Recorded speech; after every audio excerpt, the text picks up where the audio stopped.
Hey friends, please subscribe. 1 second for you. Big deal for me. My name is Olivia Bennett. I'm 30 years old and I'm a senior architect in New York City. 2 weeks ago, I attended the reading of my parents' will after they died in a car accident. My younger sister Claire got everything. The $10 million estate, the properties, the investments. I got nothing. When I asked why, the executor read a clause. Olivia has always been independent and capable. She can earn her own fortune. I was about to walk out when the lawyer said, "Wait, there's a sealed envelope from your grandfather." What was inside that envelope exposed a 30-year-old secret that destroyed my sister's inheritance and changed my life forever. When the truth came out, my sister collapsed. Stay until the end to see what my grandfather left me. And if you've ever been the forgotten child, hit that subscribe button and tell me in the comments what you think happened. My parents died on a Tuesday evening in March. A drunk driver ran a red light and hit their car at 60 miles per hour. They died instantly, both of them, together. I got the call at 11:47 p.m. from a police officer in Connecticut, where my parents lived in their sprawling estate in Greenwich. I was at my apartment in Manhattan working late on a project for a mixed-use development in Brooklyn. The officer's words didn't register at first. "Ms. Bennett, I'm very sorry to inform you that your parents, Richard and Margaret Bennett, were involved in a fatal collision this evening." Fatal. The word hung in the air. What? My voice sounded distant, like someone else was speaking. "I'm so sorry for your loss. Is there someone we can call to be with you?" I don't remember what I said. I just remember hanging up and staring at my computer screen, my half-finished blueprints blurring in front of me. My parents were gone. The funeral was 4 days later. Over 200 people attended. Business associates, country club friends, distant relatives, people who'd been drawn to my parents' wealth and status. My sister Claire, 27, sobbed dramatically throughout the service, supported by her husband Marcus. She wore designer black, her grief perfectly accessorized. I stood alone, dry-eyed, wearing a simple black dress I'd owned for years. People whispered, "Poor Claire, she was so close to them." At least Olivia has her career to focus on. Always the same narrative. Claire was the beloved daughter. I was the self-sufficient one who didn't need anyone. 1 week after the funeral, we gathered at the law offices of Morris & Associates in Manhattan for the reading of the will. Present, me, Claire and Marcus, my parents' executor Arthur Morrison, and 2 junior lawyers. Arthur Morrison was a distinguished man in his 60s who'd handled my family's legal affairs for decades. He knew all of us, had watched us grow up. "Thank you all for coming," Arthur began, his voice formal and sympathetic. "I know this is a difficult time. I'll make this as brief as possible." He opened a leather folder containing my parents' will, the last will and testament of Richard James Bennett and Margaret Claire Bennett, dated January 15, 2024, just 2 months before they died. My stomach twisted. They'd updated their will recently. Arthur began reading the legal language, the standard opening, the declaration of sound mind, the appointment of executor. Then he got to the distributions. "To our beloved daughter, Claire Bennett Thompson, we leave the entirety of our estate, including but not limited to the Greenwich property valued at $4.2 million, the vacation home in Martha's Vineyard valued at $1.8 million, all investment portfolios totaling approximately $3.5 million, and all remaining liquid assets estimated at $500,000. Claire gasped, her hand flying to her mouth. Marcus squeezed her shoulder. "I did the math quickly. Roughly $10 million total," Arthur continued. "We also leave Claire all personal property, vehicles, jewelry, and artwork." "Everything?" Claire whispered, tears streaming down her face. Arthur glanced at me, then back at the document. "Not everything. There is a provision for Olivia."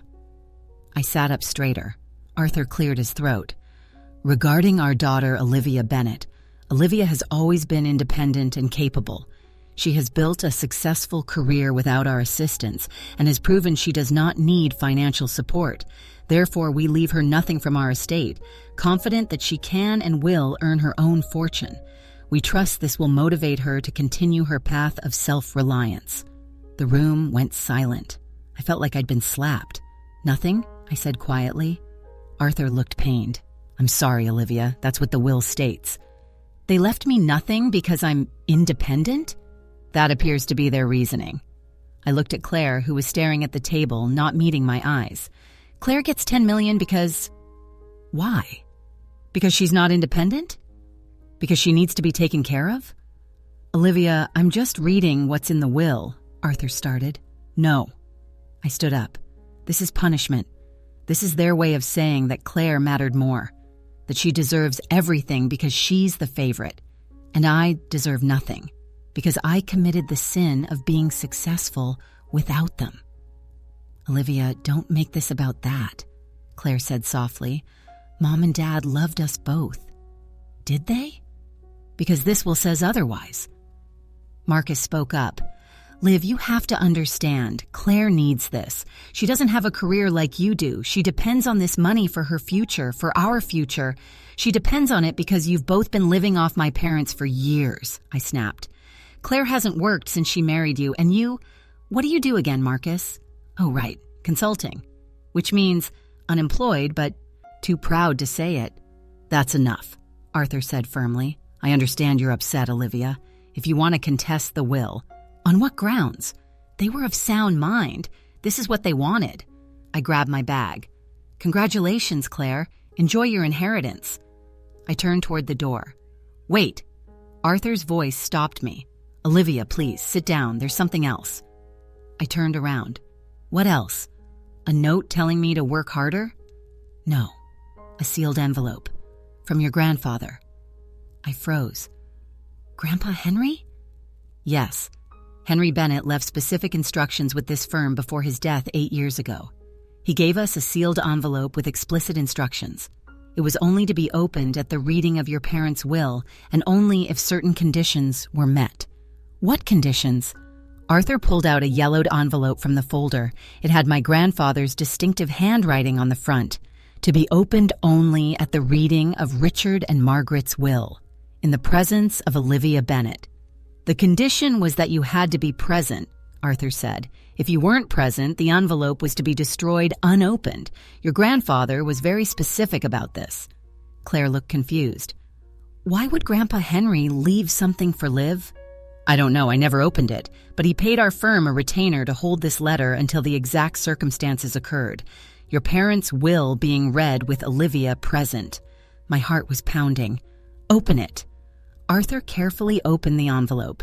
Inside was a handwritten letter and another smaller sealed envelope. Arthur read aloud, "My dearest Olivia, if you're hearing this letter, it means my son Richard and his wife Margaret have passed, and their will has been read. I'm so sorry for your loss, my dear girl. I'm also sorry for what you've likely just learned. Knowing my son as I do, I suspect he left the majority, if at all, of his estate to Claire, with some justification about you being independent or not needing help. I've watched over the years how your parents treated you versus your sister. I've watched you work 3 jobs to pay for college while they paid for Claire's education outright. I've watched you build a career from nothing while they funded Claire's lifestyle. I've watched you succeed and be told you don't need support, while Claire fails and is told she needs more help. This wasn't fair. And I tried to tell Richard this many times, but he and Margaret had decided long ago that Claire was delicate and needed protection, while you were strong and needed nothing. They were wrong. Everyone needs support. Everyone deserves to be valued. So I'm giving you what they should have given you: recognition and support. In the sealed envelope attached to this letter, you'll find documentation regarding a trust I established in your name 25 years ago, when you were 5 years old. I put aside $2 million of my own money in 1999 and invested it in a diversified portfolio through a private trust. This trust has been managed by Blackstone Wealth Management for the past 25 years, growing steadily. The current value, as of my death, should be approximately $15 million. This money is yours. It always has been. I never told your parents because I knew Richard would find a way to access it or pressure you to share it with Claire. Use it wisely. Use it freely. Use it to know that you were valued, you were loved, and you deserved every bit of support your sister received, and more. I'm proud of you, Olivia. I always have been. With all my love, Grandpa Henry." The room was silent. I was crying. I didn't even realize I'd started. Arthur opened the second envelope and pulled out official trust documents, account statements, and a letter from Blackstone Wealth Management. He scanned the documents. According to these statements from last month, the trust is currently valued at $18.7 million. $18.7 million. What? Claire's voice was sharp. That's not possible. Grandpa Henry didn't have that kind of money when he died. His estate was modest when he died because he'd already transferred $2 million out of it 25 years earlier, Arthur said, reviewing the documents. He set up this trust before he developed health issues, when he was still quite wealthy. By the time he passed, most of his liquid assets had been moved into this trust or spent on medical care. I stared at the documents. My name, a trust established in 1999, $18.7 million. "I don't understand," I whispered. "Why didn't he tell me?" "According to this letter of instruction to the trust managers," Arthur said, reading a separate document, "he specifically instructed that you not be told until after your parents' deaths. He was worried your father would pressure you to share it or would contest it somehow." "This isn't fair," Claire said, her voice rising. "Grandpa Henry left this for Liv? What about me?" "Grandpa Henry left his estate to both of you equally when he died," I said quietly. "You got your share 8 years ago. This is separate. This is money he set aside specifically for me. But why?" "Maybe you should read the letter again," I said coldly. "The part where he talks about watching me work 3 jobs while Mom and Dad paid for your college. The part where he watched me build a career while they funded your lifestyle. That's not my fault. No, it's not. But it's not my fault either. And Grandpa Henry saw what Mom and Dad refused to see, that I deserve support too." Marcus stood up. "This doesn't seem right. Legally, shouldn't this trust be considered part of your parents' estate?" "No," Arthur said firmly. "This trust was established by Henry Bennett with his own money, completely separate from Richard and Margaret's estate. It's been held independently for 25 years. Your parents had no legal claim to it, and according to these documents, no knowledge of it." "I want to contest this," Claire said, standing up. "There has to be a way." "There's nothing to contest," Arthur interrupted. "This trust has nothing to do with your parents' will. It's completely separate. Olivia is the sole beneficiary, established 25 years ago when she was a minor. It's ironclad." "But it's not fair. She doesn't need $18 million. She already makes good money." I stood up slowly, holding the trust documents. "You're right, Claire. I don't need $18 million. I've built a life without it. But Grandpa Henry wanted me to have it, not because I need it, but because I deserve it, because he saw me, because he valued me." "And what about me?" Claire's voice was shrill now. "I get $10 million and you get $18 million. You always have to win, don't you?" "Win?" I repeated. "You think this is about winning? Claire, I've spent my entire life being told I don't need love or support because I'm independent. I've watched you get everything. College paid for, wedding paid for, house down payment, monthly allowances. While I got nothing but told I should be grateful for the character building. That's because you were always good at everything. You didn't need help. Everyone needs help, Claire. Everyone needs to feel valued. But Mom and Dad decided you were the one worth investing in, and I was the one who didn't need anything. And now, even in death, they've made that clear. You get everything. I get told to earn my own fortune." "This is so typical," Marcus muttered. "Olivia playing the victim." "Get out," I said, my voice cold. "What?" "Both of you. Get out. Go celebrate your inheritance. Go spend your $10 million. Leave me alone." Arthur cleared his throat. "Actually, there's one more thing." "What now?" Claire demanded. Arthur pulled out another document from the envelope. "There's a condition attached to Olivia's trust, or rather, a piece of information that was meant to be revealed along with the TR." "What kind of information?" I asked. Arthur's expression was pained. Your grandfather included a separate sealed letter addressed to both of you. He asked that it be read after the trust was revealed. Another letter? Claire said. What is this, a game? No, Arthur said quietly. I think it's your grandfather's way of telling you both something he couldn't tell you while he was alive. He pulled out a third envelope, this one addressed to Claire and Olivia Bennett, to be read together. Arthur opened it and began reading. Claire and Olivia, there's something you both need to know about your parents' estate and why I set up Olivia's trust the way I did. 25 years ago, in 1999, my son Richard made some very poor investment decisions. He lost nearly $3 million, most of his inheritance from his mother, your grandmother Elizabeth. He came to me, desperate, begging for help. He had creditors calling. He was about to lose his house. Margaret was pregnant with Claire and terrified. I helped him. I gave him $2 million to cover his debts and get back on his feet. But I had a condition. I told Richard that he needed to treat both of his daughters equally, that Olivia, who was 5 at the time, deserved the same love and investment as the baby Margaret was carrying.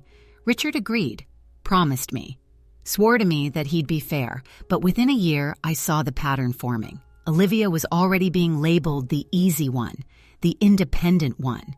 Claire was the baby, the special one, the one who needed protection. I confronted Richard. He dismissed my concerns, said I was imagining things, so I made a decision. If Richard wouldn't treat Olivia fairly, I would.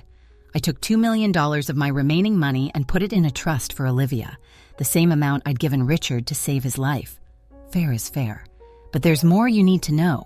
The $10 million estate your peanuts aren't left to Claire, it's not entirely theirs. In 2008, during the financial crisis, Richard made bad investments again. He lost everything, the house, the savings, everything. He came to me again begging for help. I gave him $5 million, my life savings, the last of what your grandmother Elizabeth had left me. But this time, I made him sign a legal document, an agreement that when he died, the money I'd given him would be split equally between both daughters. Not just Claire, both of you. Richard agreed, signed the document, promised me. Except according to the will that was just read to you, he broke that promise. He left everything to Claire. He found a way around our agreement by justifying it as Olivia doesn't need help. If you're hearing this letter, it means Richard never honored his word to me, never honored his promise to treat you both fairly. So here's what I want you to know, Claire. Half of the $10 million you just inherited, that's my money. Money I gave your father to save him from his own poor choices. Money that was supposed to be split between you and Olivia. Your father stole Olivia's share by leaving everything to you. The room went dead silent. Claire's face was white. That's not... Dad wouldn't... Arthur pulled out another document. This is the agreement your father signed with Henry Bennett in 2008. It's notarized and legally binding. It states that any inheritance Richard left behind would be split equally between both daughters, in recognition of the $5 million loan. Loan? I said. Grandpa called it a loan? Technically, yes, though it was never repaid. The agreement states that repayment would come through equal distribution of the estate. I looked at Claire. So, half of your $10 million should have been mine. No, Claire said, shaking her head. No, this is wrong. Dad wouldn't have done this. He wouldn't have stolen from you. But he did, I said quietly, and you know it. You've always known he favored you. You just didn't care because you benefited. I did from it. Marcus grabbed the document from Arthur. This can't be enforceable. It's been 17 years. It's completely enforceable, Arthur said. In fact, I advised Richard multiple times over the years to honor this agreement. He always said he would take care of it. He never did. What does this mean? Claire asked, her voice small. It means, Arthur said carefully, that technically, Olivia has legal grounds to sue the estate for half of the $10 million, plus interest for breach of contract. Plus interest? Marcus repeated. The agreement specified that if Richard failed to honor it, the debt would accrue interest at 5% annually. Over 17 years, that's substantial. I did the math in my head. That's $5 million plus approximately $4.25 million in interest, $9.25 million. That would leave us with less than $1 million, Claire cried. That would leave you with exactly what you actually earned, I corrected. About $750,000 from Mom and Dad's actual assets. The rest was Grandpa Henry's money that was supposed to be split between us. Olivia, please, Claire begged. You don't need this money. You have the $18 million from the trust. This isn't about need, I interrupted. This is about principle. This is about the fact that our parents violated a legal agreement, that they stole from me, that they left me nothing while giving you everything, using money that was supposed to be partially mine. What are you going to do? Marcus asked, his voice hostile. I looked at Arthur. What are my options? You can sue the estate for the full amount plus interest. Given the clear documentation, you'd almost certainly win, or... He paused. You could negotiate a settlement with Claire directly. A settlement? Claire looked hopeful. Like, I keep most of it and give you a small amount? No, I said. Like you give me the $5 million that should have been mine in the first place, and I waive the interest. $5 million? That's half of everything. It's literally what the agreement says. And I'm being generous by waiving $4.25 million in interest. Olivia, please, think about what you're doing. That's my entire future. Marcus and I were planning to buy a house, start a business, have kids, and you still can, with $5 million. But you don't need the money. I stood up, gathering the trust documents. You're right, I don't need it. I have the $18.7 million from Grandpa Henry. But you know what? I'm going to take that $5 million anyway. Not because I need it, but because it's mine. Because Grandpa Henry wanted me to have it. Because Mom and Dad tried to take it from me. And because for once in my life, I'm going to stand up and demand what I deserve. You're being cruel, Marcus said. No, I'm being fair, which is something this family has never been to me. I looked at Arthur. Draw up the settlement papers.